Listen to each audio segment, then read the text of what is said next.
In the days leading up to the announcement, astronomers monitoring deep space telemetry noticed a quiet but unmistakable change in the data feed coming from Mars-orbiting spacecraft. A series of sharp, emerald-colored spikes, previously seen shimmering around the interstellar object known as 3I Atlas, began fading with unnatural precision, almost as if the glow itself were retracting. Moments later, Mars-based instruments recorded the object plunging into complete optical darkness. To observers on Earth, the event might have gone unnoticed, but for scientists already struggling with a sun-blinded sky and a government shutdown limiting access to NASA's public servers, the timing felt uncanny. The only confirmed interstellar object currently passing through the planetary region had just changed state.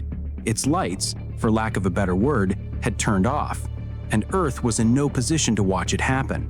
As 3I Atlas streaked past Mars at nearly 60 kilometers per second, every telescope on the home planet was effectively blind.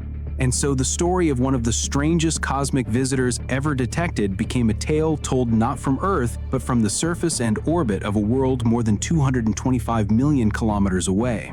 For weeks, Earth's astronomical infrastructure found itself in a position no mission planner anticipated. As 3I Atlas approached its closest point to the Sun, its trajectory pushed it into a tight angular separation with the star, less than 10 degrees from the solar disk as viewed from Earth.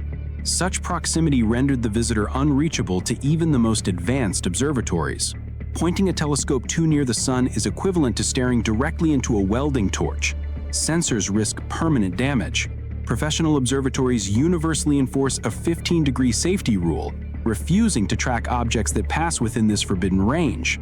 3I Atlas didn't just cross into it, it stayed buried in solar brilliance for nearly 6 weeks. The result was an observational blackout at the exact moment scientists needed clarity. Hubble, Gaia, the large ground-based telescopes in Hawaii and Chile, even specialized instruments like SOHO, none could safely lock onto the target. For the first time in modern astronomy, an interstellar object was in the inner solar system, and Earth was completely unable to witness it happen. Meanwhile, Mars found itself in the opposite situation. Its position in orbit afforded a comfortable viewing angle of 40 to 50 degrees away from the Sun, making the red planet an ideal observational outpost. Mars, long viewed as a dusty research destination for planetary scientists, abruptly became the solar system's only functioning deep space observatory. Every spacecraft currently circling the planet, European, American, Chinese, Emirati, was suddenly pressed into service. Their instruments designed for mapping canyons, studying atmospheric dust, and surveying surface minerals began tracking an object not of Mars, not of the solar system, but of the galaxy beyond. The European Space Agency's Mars Express and Trace Gas Orbiter reoriented their spectrometers into deep space. Their imaging systems, capable of capturing everything from ultraviolet to infrared wavelengths, scanned the visitor's diffuse halo. The UAE's HOPE orbiter used its ultraviolet spectrometer to trace the faint atmospheric fluorescence emitted by exotic gases surrounding the object. China's Tianwen-1, with both high and medium-resolution cameras, attempted coordinated imaging sequences. NASA's Mars Reconnaissance Orbiter, equipped with the famously sharp HiRISE camera, was expected to contribute high-detail imagery, though mission communications were complicated by the government shutdown. Yet even with those hurdles, internal teams continued collecting data to safeguard spacecraft operations and planetary protection protocols, quietly recording the unfolding phenomenon. The combined data from Mars painted a picture unlike anything previously associated with a comet. Before dropping into darkness, 3I Atlas displayed a sprawling emerald green coma, nearly 700,000 kilometers across, roughly twice the Earth-Moon distance. Its color, a vivid green, came from diatomic carbon fluorescing under solar radiation. But the purity and intensity of the glow defied typical expectations. Instead of diffusing outward, the coma maintained sharply defined boundaries and layered shells, suggesting a controlled, episodic release of material rather than continuous sublimation. Even stranger was its antitail, a wedge-shaped plume of particles pointing toward the Sun instead of away from it. Radiation pressure should have pushed all dust outward, yet the antitail held its geometric form as if shaped by forces internal to the object rather than external. This already peculiar structure met a dramatic test on September 25th when a powerful coronal mass ejection from the Sun swept across its projected path. Solar storms typically wreak havoc on comets, tearing ion tails into ribbons, blasting dust and gas in chaotic surges, and inducing rapid brightening. But 3I Atlas remained disturbingly unchanged. Its coma did not distort, its shell-like layers did not scatter. There was no sudden increase in brightness, no shock front, no ion tail, none of the hallmarks of solar interaction. To heliophysicists, the object's resilience hinted at unknown internal composition or surface mechanics, something far more robust than loosely bound ice and dust. Whatever 3I Atlas was made of, it seemed to shrug off the Sun itself. Back on Earth, astronomers analyzed the last pre-blackout images captured by ground observations from Namibia and Chile. They confirmed the structure seen from Mars, but also revealed another oddity. 3I Atlas traveled through the solar system with a trajectory lying only a few degrees off the ecliptic, the plane in which all major planets orbit.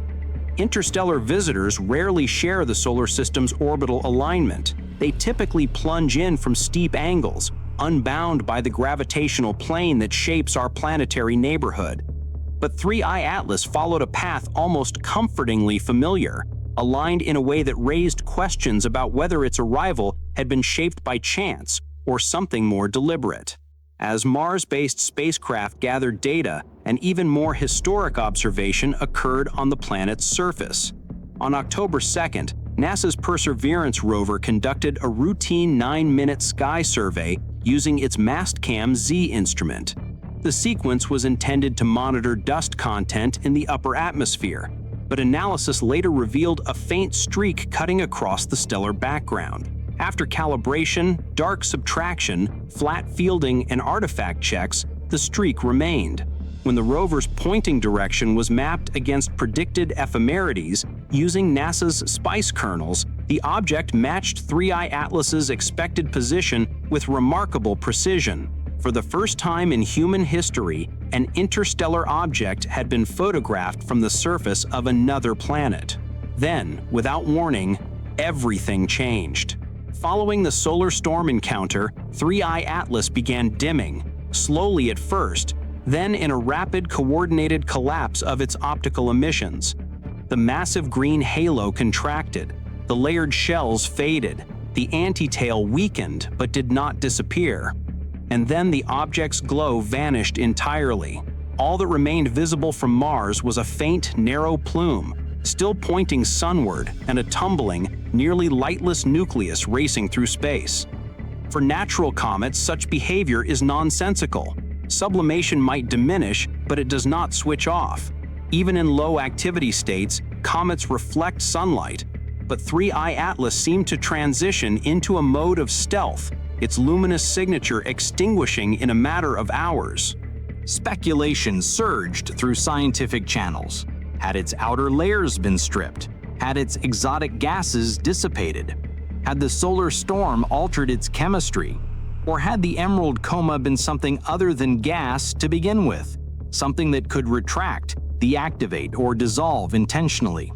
Some researchers cautioned against leaping to extraordinary explanations, but the observational facts refused to sit neatly within conventional physics.